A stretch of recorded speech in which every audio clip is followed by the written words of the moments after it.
Hello everyone, welcome to Freedom Classes.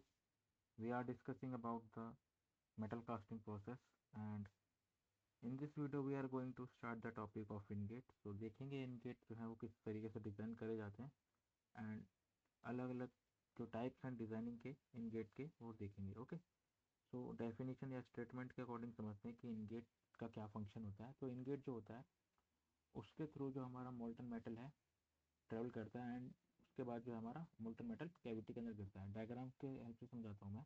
ये late, ये जो हमारी कैविटी है, ओके, ये कैविटी है, ये भी हमारी क्या है, कैविटी है.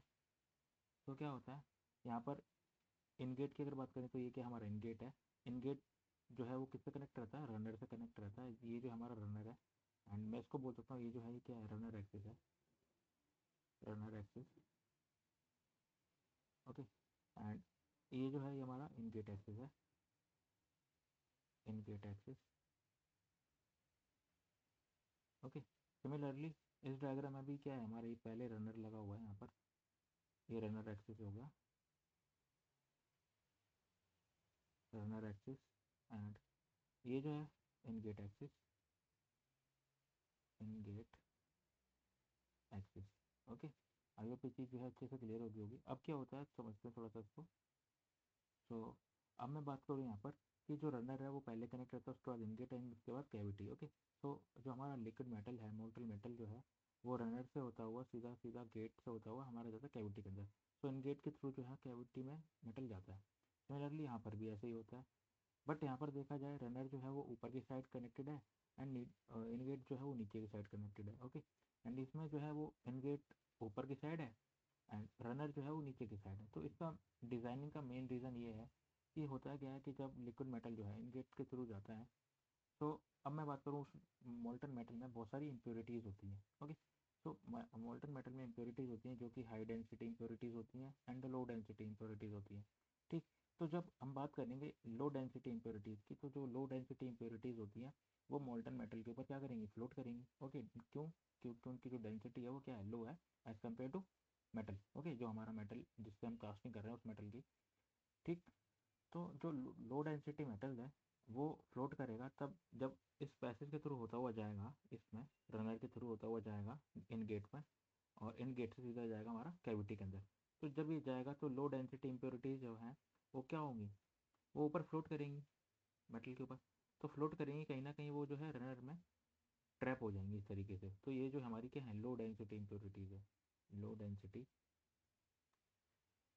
इम्प्योरिटीज. ओके, तो आई होप ये जो चीज़ है क्लियर होगी अच्छे से. हम लोग इस तरीके की डिज़ाइनिंग करते हैं गेटिंग सिस्टम की, ताकि ये जो लो डेंसिटी इम्प्योरिटीज़ हैं वो ट्रैप हो जाएं, वो हमारी कैविटी के अंदर एंटर ना करें. ओके, अगर एंटर कर जाएंगी तो डिफेक्ट मिलेगा. ओके, तो हमको उस डिफेक्ट को अवॉइड करने के लिए हम इस तरीके की डिज़ाइनिंग करते हैं. ओके, गेटिंग सिस्टम की. सिमिलरली अगर हम बात करें इस केस में, सेकंड केस में, इस केस में क्या होता है कि जो हमारा लिक्विड मेटल है उसमें भी इम्प्योरिटीज़ होती हैं, बट कुछ हाई डेंसिटी इम्प्योरिटीज़ होती हैं. एंड हाई डेंसिटी इम्प्योरिटीज़ ऐसी होती हैं कि वो क्या करती हैं, जो लिक्विड मेटल है वो हाई डेंसिटी इम्प्योरिटीज़ के ऊपर फ्लोट करता है एंड जो इम्प्योरिटीज़ है वो नीचे होती हैं. तो इस केस में क्या होगा, लेट ये जो हमारा कुछ इस तरीके से मेटल फ्लो करेगा and high density metal, sorry, high density impurities जो है वो भी इसके साथ फ्लो करती हैं. एंड जब हाई डेंसिटी होगा तो क्या होगा, वो मेटल के नीचे सेटल डाउन हो जाएंगी एंड कहीं ना कहीं यहाँ ट्रैप हो जाएंगी इस केस में. ओके, हाई डेंसिटी केस में. तो यहाँ पे जो ट्रैप हो रही है वो कौन सी इम्प्योरिटीज ट्रैप हो रही है, हाई डेंसिटी इम्प्योरिटीज ट्रैप हो रही है, high density. Okay, so I hope ये चीज़ जो है क्लियर होगी हाई डेंसिटी इम्प्योरिटीज. ओके, तो इस तरीके से हम डिज़ाइनिंग करते हैं ताकि कि जो इम्प्योरिटीज़ हैं जो हमारे मोल्टन मेटल में या लिक्विड मेटल में, वो कैविटी के अंदर एंटर ना करें, और करें भी तो बहुत मिनिमम लेवल पे एंटर करें. इससे क्या होगा कि हमारा जो है जो प्रोडक्ट है वो अच्छा कास्टेड होगा. ओके, सो आई होप ये जो चीज़ है आपको अच्छे से क्लियर हो गई होगी कि जो इनगेट है इसका क्या फंक्शन होता है, कैसे इनगेट सिस्टम को हम बनाते हैं, डिज़ाइन करते हैं. ओके, इसमें कुछ पॉइंट्स हैं. लेट अगर मैं बात करूँ, लेट, ओके, लेट यहाँ पर अगर मैं बात करूँ ए एस, ए एस जो होता है वो होता है cross section area of screw. Okay, cross section, cross section area of screw. Okay, screw का जो क्रॉस सेक्शन एरिया होता है. And second one is A R, So the AR is the cross section area of runner, cross section area of runner का जो cross section area होता है हम उसको ए आर से रिप्रेजेंट करेंगे. And next is A G. A G is the cross section area of gate ingate, cross section area of ingate. Okay. So ये जो है कुछ हमारे सफिक्स हैं जिसको हम यूज़ करने वाले हैं. ए एस से हम रिप्रेजेंट करेंगे area, cross section area of two, and A R से cross section area of runner, and A G से area cross section area of ingate. Okay. So I hope ये जो चीज़ है clear होगी अच्छे से. नेक्स्ट इसी में अगर हम बात करें गेटिंग रेशियो की, सो द गेटिंग रेशियो. तो गेटिंग रेशियो क्या होता है?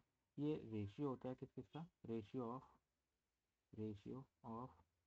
Of area of sprue to the area of runner to the area of ingate. तो ये जो होता है हमारा गेटिंग रेशियो होता है. एंड इसी में एक पॉइंट और है अगर हम बात करें फ्लो रेट की. So the flow rate.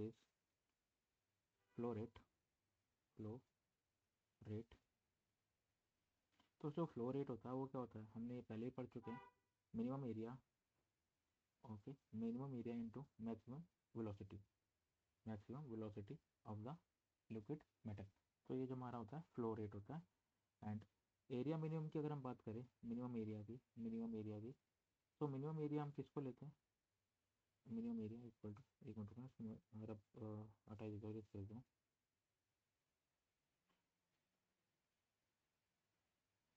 तो अगर मैं मिनिमम एरिया की बात करूँ तो ये जो मिनिमम एरिया हो सकता है ये हम किसका लेंगे? ये हम ले सकते हैं एरिया ऑफ स्प्रू, और एरिया ऑफ रनर, और एरिया ऑफ गेट, जिसका भी मिनिमम होगा. और मैं इसको ऐसे ही बोल सकता हूँ, minimum minimum minimum area of sprue, और एरिया ऑफ रनर, और एरिया ऑफ गेट.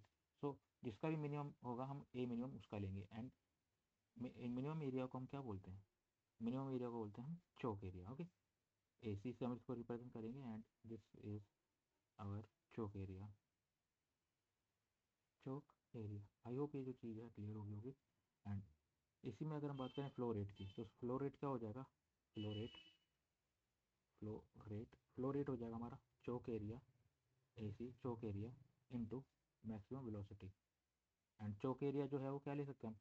जो भी हमारा मिनिमम एरिया होगा स्क्रू का, रनर का, या गेट का, हम उसको लेंगे. ओके. सो आई होप ये जो है आपको क्लियर हो गया होगा कि गेटिंग सिस्टम जो है वो किस तरीके से हम डिज़ाइन करते हैं. ये जार सारे के सारे सर्फेस जो है क्लियर हो गए होंगे अच्छे से. आई मीन अगर कोई भी अगर आपको डाउट आता है तो आप कमेंट करके बता सकते हैं. And thank you for watching.